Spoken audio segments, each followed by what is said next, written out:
본문 10절, 11절에 보면 본문을 기록한 사도 바울은 이렇게 말하고 있죠. 내가 그리스도를 알고 그를 본받아서 11절에 보면 어떻게 해서든지 죽은 자 가운데서 부활에 이르려 하노니. 이게 무슨 뜻이에요? 내가 어떻게 해서든지 죽은 자 가운데서 다시 살리시는 부활의 그 영생, 구원을 얻고자, 구원의 반열에 이루고자 한다. 그렇게 표현하고 있습니다. 여러분, 사도 바울이 뭐 이래? 구원받은 확신도 없어? 아직도 자기가 구원받았다는 확신이 없어서 내가 어떻게 해서든지 그 구원받는 영생의 반열에 이루고자 한다. 이렇게 말한 구원의 확신이 없어서 그럴까요? 그렇지 않은 것을 우리가 알지 않습니까? 여러분, 구원은 은혜로 받는 거예요. 맞아요. 오늘 본문 20절에 보면 우리의 시민권은 하늘에 있는지라 우리는 하나님의 백성, 은혜로 천국 시민이 되었다. 그렇게 말하고 있어요. 그러면서 우리는 거기로부터 구원하는 자, 곧 주 예수 그리스도를 지금도 기다리노니. 우리는 은혜로 구원받고 우리의 공로 없이 하나님의 백성이 된 것, 그건 맞는 말이에요. 미국 남북전쟁 이후에 정말 그 미국의 한 시대를 하나님의 권능의 손에 붙들려서 이렇게 쓰임받았던 D.L. 무디라는 하나님의 사람, 여러분 많이 아실 것입니다. 그분이 한 번은 설교를 하러 교회를 들어가는데 예배당 입구에서 어떤 실랑이가 벌어졌어요.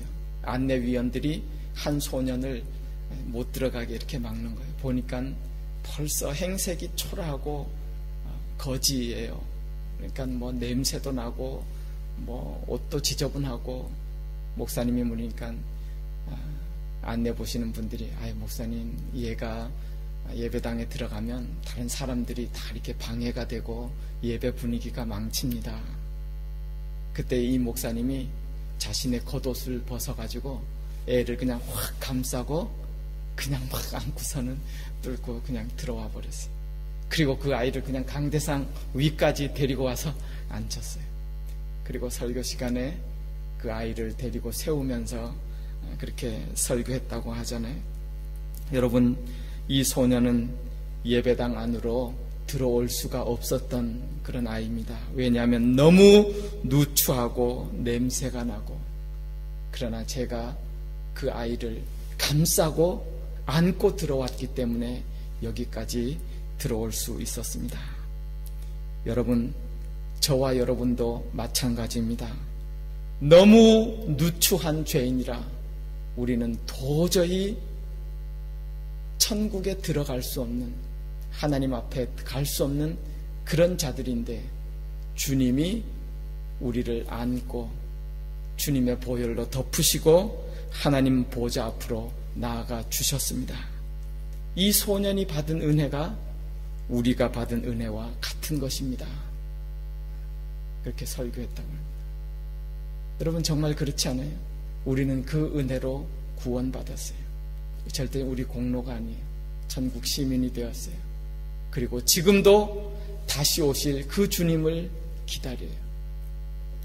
오늘 본문에도 보면 20절에 그리스도를 기다리노니, 그러면서 21절 맨 마지막에 그때 되면 주님께서 우리도 자기와 같은 그런 영광된 형체와 같이 변하게 하실 것을 기다린다. 그렇게 말씀하고 있어요. 맞아요. 우리는 그 주님을 기다리고 절대적으로 주의 은혜에 말미암아서 구원받고 영생을 얻는 사람이에요. 그 주님의 구원을 기다리는 사람들이에요. 그러나 한번 가만 생각해 보십시오. 구원받은, 은혜로 구원받은 자의 삶은 무엇인가? 다시 본문 맨 앞으로 돌아가서 사도 바울의 고백처럼 믿음의 삶이라고 하는 것은, 구원받고 난 이후에 신앙의 삶이라고 하는 것은 끊임없이 또다시 주님께서 붙들어 주신 그 구원의 은총, 그 천국을 사모하고 바라보기 때문에 그 천국과 그 영생을 향하여, 예수 그리스도를 향하여 끊임없이 달려가는 그런 믿음의 경주인 것을 우리 가운데 말씀해주고 있는 것입니다. 이런 믿음의 경주를 다 달리고 경주에서 완주하고 승리하기 위해서 우리가 어떻게 해야 되겠습니까? 오늘 앞부분의 본문에 쭉 보면 한 3가지 이렇게 말씀해 주고 있어요. 첫 번째는 뭐냐면 현재에 안주해서는 안 되는 거예요. 12절에 그렇게 말씀하죠. 내가 이미 얻었다 함도 아니요, 이미 온전히 이루었다 함도 아니에요. 예수 그리스도께 잡힌 바 된 그것을 잡으려고 끊임없이 달려가는 그런 삶, 그것이 믿음의 신앙의 삶이다, 우리 가운데 말씀해 주고 있습니다. 고린도전서 9장 24절에도 운동장에서 다름질하는 자들이 다 달려가는 것처럼 너희도 그렇게 주님 앞에 이를 때까지 달려가라, 그렇게 말씀하고 있습니다.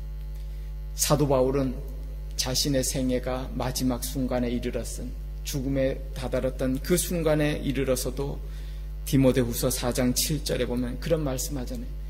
내가 선한 싸움을 싸우고 달려갈 길을 마치고 믿음을 지켰으니. 인생은, 믿음의 삶은 그 순간까지 달려가는 것이고 싸우는 것이고 믿음을 지키면서 끝까지 앞으로 달려나가는 것임을 우리 가운데 말씀해 주고 있어요.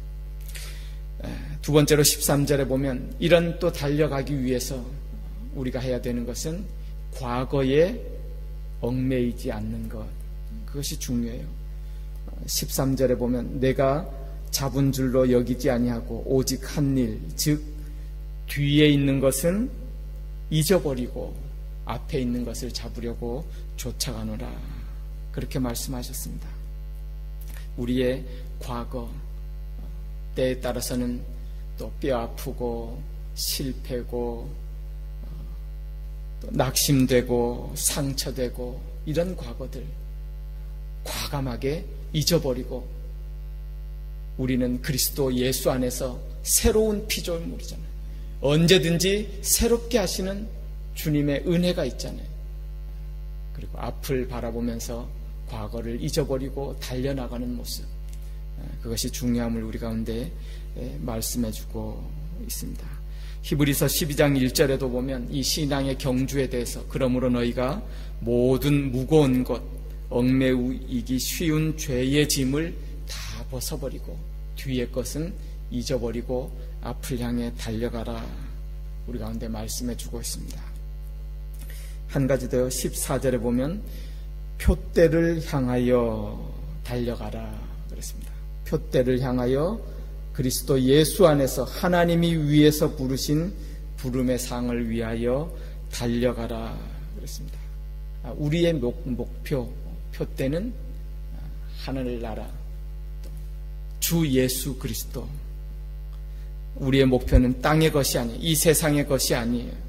이 세상의 것과 이 땅의 것을 목표 삼고 목적 삼았던 그런 사람들, 19절에 보면 그들의 마침은 결국 다 멸망이요 그들의 신은 배요, 그 영광은 부끄러움 밖에 없어요. 땅의 일을 생각하는 사람. 그러나 우리의 표대는 하늘을 바라보고 예수 그리스도를 바라보고 그렇게 달려나가는 삶, 거기에 우리의 참된 영광이 있음을 우리 가운데 말씀해 주고 계십니다. 구원받은 자, 믿음으로 사는 자의 삶의 모습, 이처럼 믿음의 경주를 끝까지 온전히 할 때에 이 삶의 결국은 21절 맨 마지막처럼 주님 다시 오실 때에 주님께서 우리의 몸도 주님의 몸과 같이 그렇게 영광된 형체로 변하게 하시는 그런 귀한 영광스러움으로 주님 앞에 설 것이다, 우리 가운데 말씀해 주셨습니다. 오늘도 우리에게 주신 이 삶의 믿음의 경주에서 끝까지 이 말씀 붙들고 달려나가는 믿음의 경주에 온전히 힘쓰는 저와 여러분이 되어야 될 줄 믿습니다. 이렇게 달려나가고 앙망하고 바라보고 믿음을 가지고 주님을 향해 달려가는 자들을 주님께서 붙들어 주시고 함께 하시고 승리하도록 힘주신다고 약속해 주셨잖아요. 우리가 아는 말씀처럼 이사야 40장 31절에 이런 말씀이 있어요. 오직 여호와를 앙망하는 자는 새 힘을 얻으리니 독수리가 날개치며 올라감 같을 것이요 다른 박질하여도 곤비하지 아니하겠고 걸어가도 피곤하지 아니하리로다. 주님 주시는 그런 은혜와 힘과 도우심으로 오늘도 우리에게 주어진 믿음의 경주에서 힘있게 앞으로 달려나가시고 또 믿음으로 승리하는 복된 날 되시기를 주님의 이름으로 축원합니다. 기도하겠습니다.